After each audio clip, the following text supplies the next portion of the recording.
In 1981, Alan Alda wrote and directed a dramedy about three couples who spend each season vacationing together. And Netflix has adapted that film into a limited series that bears the same name, The Four Seasons. Will this one tug at the heartstrings and tickle the funny bone, or should you skip it like a secluded getaway with your in-laws? The cast is fairly stacked with Steve Carell, Tina Fey, Coleman Domingo, Will Forte, Carrie Kinney, Marco Calvani, and Erica Henningsen. Using Alan Alda's film as the backbone, it's easy to see how his excellence in both comedy and drama have their fingerprints all over the story.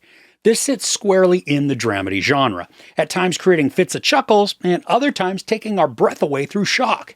Now, it's going to be interesting to see how couples react to this series. In each of the pairings we see, there are some relatable, if not stereotypical, personas that work to make the cast endearing and the plot accessible.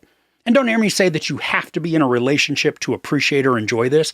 I just think certain elements will have a sharper point if you are or have been in a coupling. The story beats, they're not afraid to take us into uncomfortable territory, both in dialogue and in actions.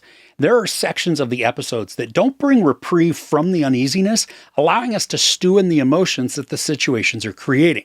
And none of these are so excruciating that watching becomes unbearable. I mean, this isn't on the level of Uncut Gems or The Curse, but scenes can become tense and maybe even somewhat upsetting.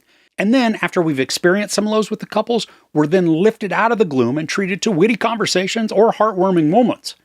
Now, something that stories don't always accomplish well is having characters who can shift between sympathetic and disagreeable. Here, we get to see both sides of each of the personalities.